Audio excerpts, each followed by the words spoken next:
Donald Trump was recently on Jake Tapper's program talking about same-sex marriage. Now, I should note that this was taped before the Supreme Court's ruling on same-sex marriage, but nonetheless, he jumped in and kind of answered some questions about his ideas regarding traditional marriage. Take a look.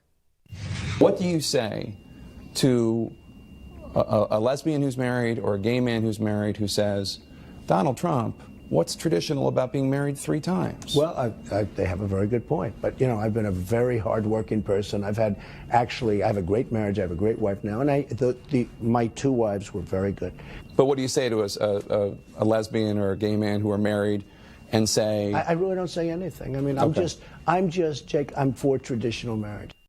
I'm just a hypocrite. And I love how he answered that question as if he's in a job interview, right? What would you say your #1 weakness is? Well, you know, I'm a real hard worker. My marriage has failed because I work real hard. Yeah. A great job by Jake Tapper there, asking the right questions and doing a follow-up on it. And Trump is so unbothered by his hypocrisy. I know, it's amazing. That I don't even think he notes the irony. No. He's like, well, I don't understand. I'm for traditional marriage. He's like, no, but you're not. You got divorced twice. You've been married 3 times. That's against the Bible. That's against traditional marriage. Is implicit in that question. But I guess maybe Jake should have been even clearer with him. Yep. You are not for traditional marriage. That is not what the Bible says. And he's like, no, I am for traditional marriage. Just to give you another example of hypocrisy, David Vitter tweeted a picture of himself saying, it's a great day for Chick-fil-A, making a comment about how, oh, Chick-fil-A hates gay people and I hate gay people. So here's a picture of my ugly face right next to a bag of Chick-fil-A. Dude, you cheated on your wife with prostitutes. Like, you're going to talk to me about what's moral and what a traditional marriage is? Look, the one thing they've got going for them is that hypocrisy is actually built into the Bible. So Trump is right. The Bible does allow for polygamy. Yep. There, you can marry many different people in the Bible at the same time. And Vitter is right. The Bible allows for concubines. So Vitter's like, shoot, they're not even sex slaves. I don't even own them forever. I was just renting them. Right? Yeah. What the Bible does not allow for is diaper activity.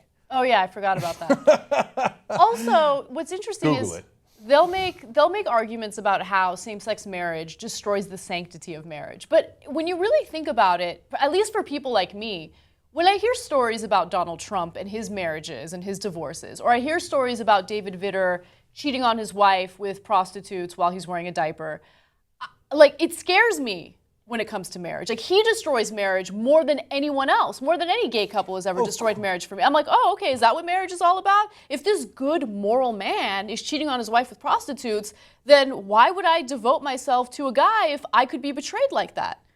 And by the way, you're entirely right. If the guy fighting for, theoretically for family values is the one betraying family values, that does so much more damage to your traditional marriage and the values that you pretend to uphold than any gay person ever could, who says, I would like to join in that institution because I love that institution. I think that institution is that important. Okay. Yeah. And finally, look, I've never really believed in the diaper theories about David Vitter. He admitted to sleeping with prostitutes. That's 100% true. I always thought there was flimsy evidence on the diaper stuff, right? There's enough evidence for me. Okay. But now that I'm thinking about it, there is a trend among conservatives. I mean, Nugent crapping his pants to get out of Vietnam. We just did the story last week about a conservative blogger who's accused of taking a dump in a dorm room on the floor. Okay. So is it believable that a guy who's a, deep-seated Republican, if you will,